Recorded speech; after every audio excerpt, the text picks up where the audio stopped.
I want to preface this video by saying no hate to this guy. This guy came up. This was one of my favorite conversations I had on campus this day. This dude's really smart. He was a philosophy major.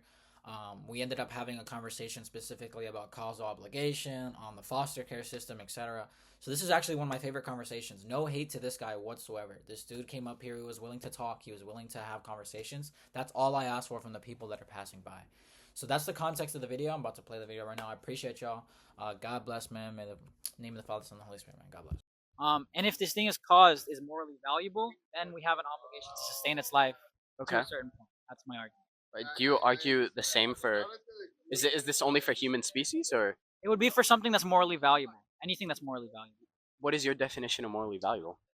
We would give it some sort of consideration to sustain, if it's alive, to sustain its life. Yeah, but I'm curious as to how you would go about defining that. That's how I define it. It would moral value would be some sort of consideration we give it to sustain its existence. So are you saying it's subjective? I wouldn't say that. If I you think want to say definitions are subjective. I don't think that morality is going. really, Yeah, I wouldn't say you don't argue. no. Interesting. Okay. So in the case of giving something moral value, what defines whether something has moral value or not? Whether we give it moral value, right? Yeah, That's I would say we can, under certain circumstances, we can like, under my view, it'd be God that grants moral value, but we can compare views if you don't want to talk about God. oh, interesting. Okay. What about for from an atheist perspective? Yeah, What grants more value? I don't think you can ground objective morality in an atheist worldview. I don't think you can do that Interesting. So are you saying that? unless What? you're a Platonist, but I don't think you're a Platonist. Okay. Interesting. I'm curious about that. Can you please elaborate On what on specifically? why you don't believe you can ground? Objective morality within Yeah. an atheist worldview. Yeah. So objective morality means it would be applicable in every single case, right? Mhm. So obviously, if the only thing that can ground morality is some sort of rational mind, Yeah. and there is no God prior Mhm. to humans, there were no rational minds, Okay. meaning morality didn't exist, Sure. meaning it's not applicable in all cases. Yes. That's how. Okay. So you're saying um that through the guidelines set by in religion, that is where the objective morality comes in. Under my view, yeah. But if you don't want to talk about that, we can go view for view. Okay. Okay. So in an atheist perspective, how would abortion be wrong? It would depend on what Because wait. So I'm sorry. I'm sorry. Wait. Actually, go ahead. I'm sorry. I don't mean. it To would cut you off. depend on what you believe in Uh huh. specifically. If I were to appeal to your view, it would depend on what you hold to, Uh huh. right? And if you say So something like, "Oh, I don't think life is valuable at all," we uh would have to talk. We would talk about it. okay. Depends on what you believe. Interesting. So you're saying that I'm still curious about this earlier point. You're saying that there's no objective moral value in an atheist's belief, I right? would say it's really hard to ground it. Well, Yeah. you said no. Yeah, You said I there's said no. unless you're a Platonist, but I don't think you're a Platonist. Okay, fair enough. Fair enough. So you're saying from an atheist perspective, it is subjective, correct? Because if something's not objective, it has to be subjective. From an atheist perspective, because an atheist just means that they don't believe in a God, right? It doesn't mean that God doesn't exist. So if you Sure. say from an atheist perspective, they don't believe it's objective, Yeah. fine. Yes. I would still say it's objective. Like, it doesn't matter. I feel like that's kind of circular reasoning there, What's the circularity? in the sense that like whether it's objective or not, you like you said, depends on the perspective, right? Yeah. Unless you think that there is only one perspective that we should be looking at. Yeah, I believe that the quote unquote perspective that Uh-huh. grounds objective morality would be God. But again, if you don't want to talk about that, we don't have to. Because that's not really what this is about, but we can talk about it if you want. Okay, I'm just like curious. I don't see the level of I just You don't see what? What are you I having don't trouble understanding? understand. I'll kind of I'll explain it. So Okay. basically, what you're kind of telling me, let's just steer away from morality a little bit. You're saying, oh, it's from an atheist perspective, it would be subjective. Mhm. I can say that yes, from an atheist perspective, they would believe it's subjective, right? If I say from my perspective, or I think God exists, whether or not God exists doesn't matter if we believe in Him. Well, then you can't change your mind Then why can't you change my mind? because if it's objective in your mind, then you already have a belief that aligns with those beliefs. You can't change them. Yeah, but you can still change my mind on those beliefs. Sure, but I feel like it's a little if you're saying that there is only one objective way to look at this, Yeah. right, through the lens of God existing, those are the objective moral code, then you're essentially invalidating the thoughts of I guess someone who I can doesn't believe. rephrase what I'm saying, because when I say it's objective because of God, I'm saying I think it's objective because of God. You can change my mind on whether or not I think it's objective because of God. That you'd be changing my mind. Okay, so you're saying from your theological perspective, then abortion is wrong, and you would want me Among to? among other things, yeah. But if you want to go into your view, I can probably point out from your view why it'd be wrong. From my view, why it would be Yes. wrong. Interesting. Okay, but if I prove you wrong, that from my view, it isn't wrong. Yeah, but I would say if I lead you to like some absurd outcome like human life, or like let's say if I lead you to some absurd outcome like killing people is okay under your view, then I would say that you wouldn't really have changed my mind. But if you can prove me wrong, props to you. Okay. Okay. I'm still at this point. Like from my view, I think moral value is given from the value that society inherently places on it. Okay. And so I'm curious how that would be wrong. The society, well, how would that be wrong? Because would you say that in the time of slavery was correct and right? It would be a right thing to do because the society collectively agreed that this was okay. Okay, fair enough. But as long as they're not infringing on anyone's personal rights, I don't believe that. Yeah, I would agree that abortion is infringing on rights. In what way? Because if you do you believe in human rights? Yes. Okay, so it's a human. That means it has rights. Is it a human yet though? Yes. I feel like it's like a little. What would you say subjective. It is? Subjective? Well, it's if I were to say I don't think you're a human, would you still be a human? Yes. 100%. Okay, that's not subjective. Sure, but if you're like I don't know, like 2 weeks old, not they're not human at 2 weeks, like a newborn. little. No. You like 2 weeks in the womb. Okay. Excuse me. You know, Okay, my bad. Like what do you mean? Like that's 2 weeks right there. You would say that's not human? Oh, that's like a month. You can look at a month. I don't know if it is. What I don't know if what do you think a human is? Well, I think. Hmm. A human is just a category we give to a certain type of organism. It would still be an organism that would fall under that category. Okay. Hmm.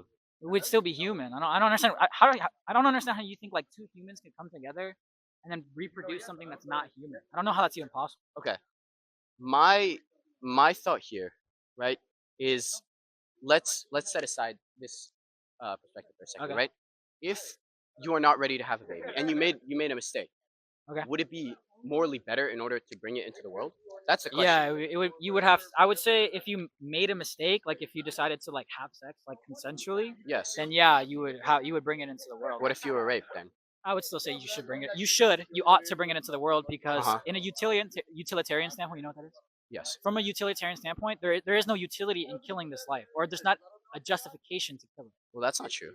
Why? If the baby like ends up going like having a hard life and, So we should and a terrible life. Okay, so you're the principle that you're invoking is that if this thing is going to have a hard life, we should kill it. That's not necessarily what I'm saying. I'm saying that if there is a significant potential for that, it's the same reason people support euthanasia. Or yeah, would you do that? I personally wouldn't, but I know many people who would. Okay, but from your view, you would not support like euthanasia. Well, I think it's their choice if they want to. It's in regard to themselves. What do you mean in regards to themselves? I can put whatever I want into my body. It's my choice. Okay. If I want to do meth like on the street, that's like you should not be stopping me from that. Unless I'm pretty sure meth is illegal, but okay. But yeah, but why? I don't agree with that actually. You don't agree meth should be illegal? I don't think it. I don't think it's harmful to society. I think there is the protectionism aspect of it, but I should be able to do whatever I want. You should be able to kill somebody if you want to. No, because that's infringing on someone else's rights. You should be able to kill animals if you wanted to. You should be able to mutilate corpses if you wanted to. No, once again, infringing on someone else's rights. It's dead. So it has no rights anymore. Well, yeah, but it has value to someone else. I guess. So let's say everyone forgot about this dude, this corpse. Would you say then it would be okay to like mutilate the corpse? I personally don't think so. I mean, so under your view, you wouldn't say that. Well, I think it still somewhere has value. Okay. In that it was a human. What about like animals then? You should be able to just kill animals. Okay. The same thing with a lot of other things is when we enter society, right? You know, social contract. Social what? Social contract. I'm guessing. Yeah. Is it just like an agreement between like what society? Yeah, it's an agreement between society and the individual. Okay. We sacrifice a certain amount of rights in exchange for protections and such. Like? I can't kill you. Yeah. Okay. I don't think that's a right that we have. Well, It's an sure, ability we have. sure, but we sacrifice that in order for safety, to agree with each other, right? Okay. And I think that through some form of social contract, we should not be mutilating corpses. Okay. What about like something like prison? You said we should be able to do whatever we want with our bodies. If Sure. it doesn't infringe on other people's rights, should someone be able to just like leave prison if they wanted to? They're not infringing on anyone else's rights. Well, sure, but there are inherent, like I said, they're a danger to society. So their amount that they are. First of all, this doesn't apply to all prisoners. There's wrongfully imprisoned, yeah, of overreactions. course. blah, Let's blah, just say blah, they blah. were guilty. Yeah. Yeah, but if assuming they're guilty of someone like something horrible. Yeah. Like let's say they're fucking like Hitler or something. Oh, okay. We can go that far. I believe Hitler deserved the death penalty, but I'm glad they killed him on the spot, Sure. or they committed suicide. Right, but they've never found his body. He could be among us. Yeah, you know, this guy could be the next, or not The the next. I'm next- just yo, kidding. yo. I'm just kidding. Yo. But What's sorry, your I opinion lost on my train of Jews, thought. bro? No, I'm just kidding. I was talking What's specifically your about. opinion on the Jews? Depends on what you mean. Jews, like as a race, as a religion. But we don't have to get into that. Right? Interesting. Let's take a picture. So we're talking specifically about prison, right? Because you're saying we should be able to do whatever we want with our bodies as long as we don't infringe on other. But that's the thing. When we enter society, we form that social contract, and we break the contract, we go to jail, for example, or in some states we die. Outside of legal reasons, what do you think that the person would be morally obligated to stay in jail? No. No, you think that No. you think it would be wrong to imprison this person? No, I don't think so either.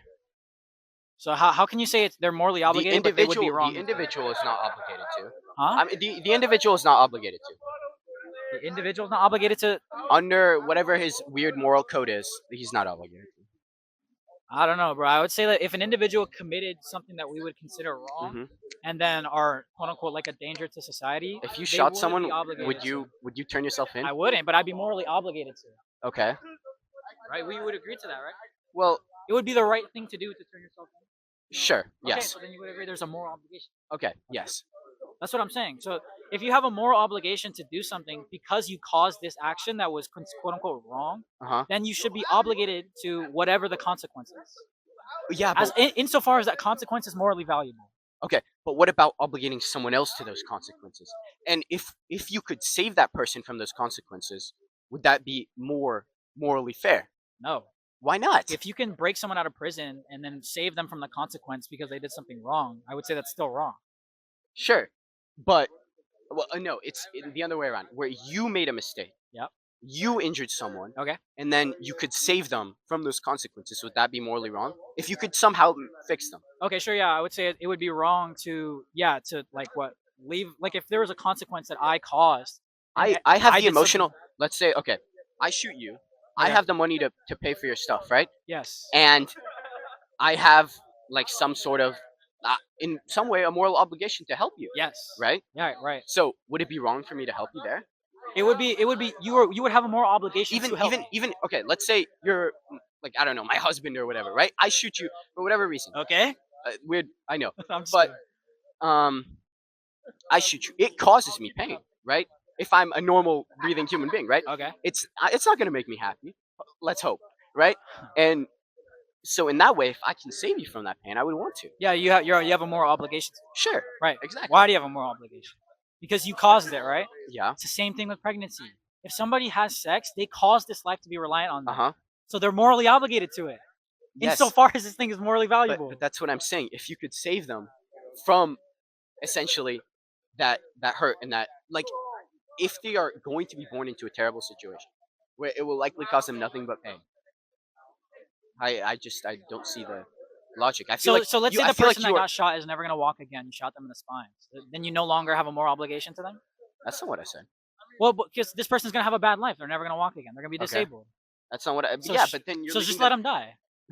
That's what you're saying.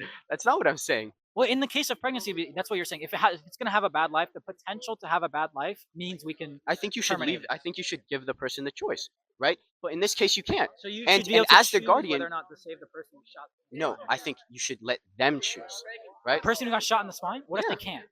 What Well, if they're knocked out? Then logically, the important thing to do would be to save them. and then you Exactly. So the then, the wait, baby's listen, not listen, conscious. listen, It can't make a choice. listen. So the Then you baby give them can't then you choose. give them a choice when they're alive, and they're like, oh, I'd rather die. You know what? They can die. You can pay for their euthanasia. You can pay for their suicide. Whatever. That is their choice. Pay for their suicide. It's if you know, you get my. It is their choice. The choice of the person that got shot, right? And It if they is- can't it is- choose, then save them, right? Yes. Okay, so the same thing with the pregnancy. Well, in this case, because you are legally responsible for that person, in that you are the person Outside of way, legality. in the same way that a parent or a guardian is responsible for their child, which you are in this case. Yeah. This is you are responsible for making the right choice here. Yeah, And I that- agree. And in my opinion, it would be To sustain the life, right? not No. So not let the same. person you shot die. No, Why? because that okay. You Because caused it to happen. they are going to later be capable of making that decision. Your child, maybe 18 years or 18 years from now, is going to be capable. Of Okay, let's say that the person you shot's gonna be in a coma for 18 years. they're not going to be in a coma. Let's say they are, hypothetically. I feel like that's really like stressing it and pushing Okay, something in a hypothetically, vacuum. we're testing principles. That's how you test principles of logic, is you give hypotheticals. If they are going to be in a coma for 18 years after having their like spine shot, they're just gonna die. You know that, right? No. Yes. They could wake up after 18 years and You just not be can't- able to walk. I mean, that's just a hypothetical. I've never heard of it happening. There's been people who've been in comas for a very long time. Then it's a tough decision. Yeah, it is, but It is a tough let decision. them die. If you knew for a fact that they were going to be in a coma for 18 years and afterwards they weren't going to be able to walk, and Or let's say 9 months. What if they're in coma for 9 months? 9 months, Yeah. okay, I think you should still let them make that decision. You wouldn't They can't make the decision in the coma. after the 9 months, obviously. A baby's not going to be able to make that decision. Yeah, I agree. Like when they're born, they're not going to make a decision. But you Yeah, can give exactly. it up, right? Comparing being shot to what a lot of things that go into it. You are shot, you have health insurance that will pay for most of your medical bills. If it's an accident, then you are likely not liable. Of course, there's a moral obligation to help out, but that is a choice. You can't deny the choice. We're talking whether or not, okay, so if there's a moral obligation, I actually agree with you. There's a moral obligation, meaning it would be wrong to not help. But that doesn't mean we should say they have to help them, right? Especially if it's an accident, right? If like somebody's raped, that's an accident, right? If somebody has sex consensual, that's not an accident. The pregnancy itself can be an accident, but that the action itself that caused it to happen is not an accident.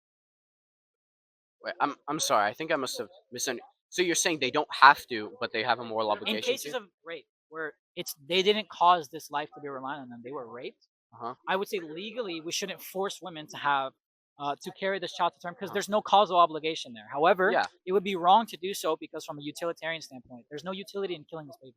Right? Well, that's not We true. ought to preserve as much life, innocent life, as possible. Sure. I have a question. But- let's say you have this student. Okay. They're wearing condoms, really protected. They're Yeah. not financially stable. Yep. But the condom breaks. Yep. Are you going to be the father? Yeah. But you're not financially stable. Yeah. Okay, so what I would father as much as I could, and if I truly can't, I would give it up. I would ask the woman to. But your kid is more likely to suffer when you give it up. Okay, I think you guys, there's a difference between like the adoption care and the foster. The foster system is specifically for older kids whose parents have died, etc. Whereas the adoption center, like the younger you are, the more likely you are to be adopted. So I want to clarify that what I said in that moment wasn't exactly correct. The majority age group for the foster care system is around the ages of 1 to 5, making around 28 to 30% of the population of the foster care system.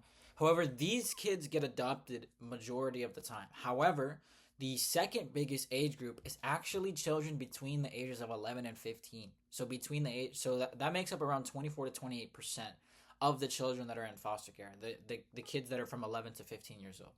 So I wasn't exactly entirely correct, but I was right about the fact that the ages from 1 to 5 get adopted more often. You can see the stat that I put in the video. But when it comes to the foster care system, there are kids from ages 1 to 5 that make up majority of the population of the foster care. However, these kids get adopted much more frequently than, of course, the kids from ages 11 to 15. That was my point. if you add like a year, if you're like a year old or like 6 months old, then it's really easy to get adopted because a lot of people that are looking to have children that can't like naturally produce children are looking for younger children so they can raise it throughout its entire life rather than like a 13-year-old where it's already lived for 13 years, right? So the older you are, the least likely you are to get adopted.